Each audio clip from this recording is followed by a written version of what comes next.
C'est dommage, les amis. C'est dommage parce qu'on était premier à 10 minutes de la fin. L'Atlético était mené 1-0 face à Osasuna à la maison. Mais voilà, ils ont remonté le score 2-1 avec un but de Lodi et but de Suarez à la fin. Franchement, c'est dommage parce que le Real avait fait le job à Bilbao avec ce but de Nacho, le tibia de Nacho qui a marqué. Mais voilà, c'est dommage parce que on était premier quand même. On était premier. Voilà. Mais on a encore une chance. On a encore une chance que ça sera la semaine prochaine contre comment ça s'appelle contre Villarreal à la maison et l'Atlético qui va se déplacer sur la pelouse du Valladolid. C'est pas facile de se déplacer là-bas. En plus, ils jouent leur place en Liga parce qu'ils jouent la relégation. Et voilà, donc tout est possible, tout est possible.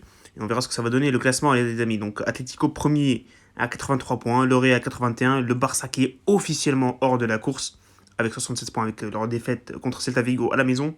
Mais voilà, un match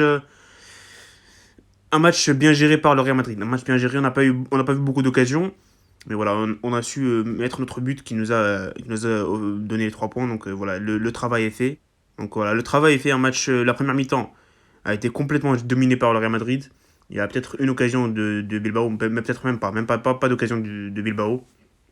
Le Real a eu deux ou trois occasions, on n'a pas su les mettre, malheureusement. Il n'y a pas eu grand-chose en première mi-temps. On a vu une domination, une possession stérile du Real Madrid, mais pas grand-chose d'offert des joueurs du Real Madrid. Et après, euh, en deuxième mi-temps, on a vu un beau visage du Real Madrid avec quelques occasions créées, le poteau, la transversale de Casemiro sur un corner, euh, le tir de Modric lointain qui était pas facile à arrêter par le gardien par Simon, et enfin le but de Nacho qui est venu après un centre magnifique de Casemiro et aussi une bonne lecture du jeu de Benzema qui a laissé la balle et qui a évité le hors-jeu.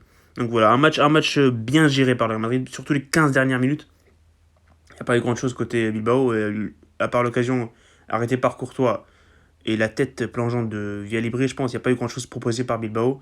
Et on a gagné, on méritait de gagner ce match-là. Et voilà, on était premier à 10 minutes de la fin, les amis. C'était un truc de ouf le scénario. Mais voilà, un bon match du Real. Grosso modo, un bon match. Mais voilà, on va encore espérer un faux pas d'Atletico la semaine prochaine. Franchement, c'est faisable. C'est faisable. Je pense que c'est faisable parce que Valladolid, les amis, ils jouent leur relégation. Autant Osasuna, ils jouent rien du tout. Ils ont fait un bon match et ils auraient pu nous faire un service qui aurait pu être donné au Real la première place. Mais voilà, ils ont fait un bon match au Sasuna, ils ont gagné quand même, ils ont mené. Bravo eux, ils ont tenu face à l'Atlético, c'est pas facile de faire.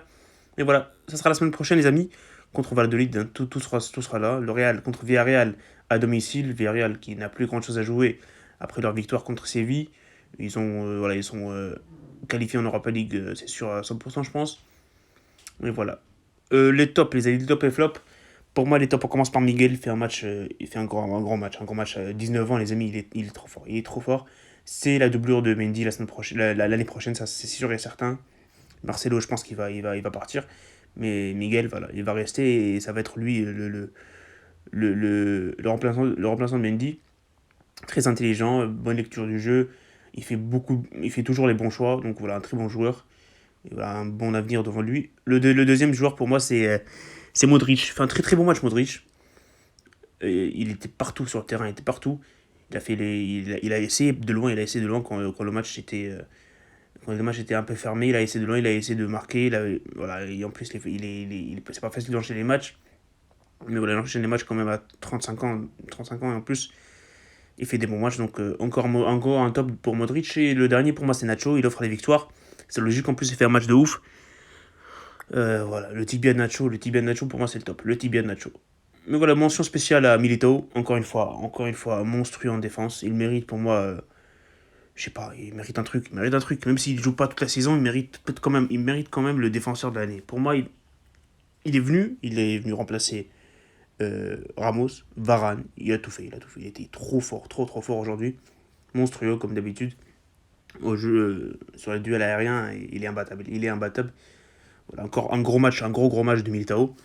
Mais voilà, pour moi, c'est ça. Les flops, pour moi, c'est Vinicius. Vinicius qui n'a pas été bon au mi-premier mi-temps. Peut-être Rodrigo aussi, il a pas été très bon. On attendait les changements d'idée un peu plus tôt. J'attendais Hazard, voir Asensio beaucoup plus tôt que Zidane, voilà, que les changements qu'il a fait donc à la 67e minute, je pense. Voilà, donc la sortie, logiquement, Vinicius et Rodrigo. Mais je pense qu'il aurait pu faire ça un peu plus tôt, donc voilà. Mais grosso modo, un match réussi du Real Madrid. L'essentiel est fait. L'essentiel est fait, c'est les 3 points.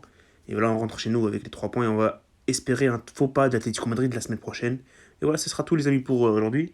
On se retrouve très bientôt pour, euh, pour le match contre Valladolid, donc l'avant-match et le débrief de ce match. Et voilà, ça sera tout. Salut et profitez des vôtres.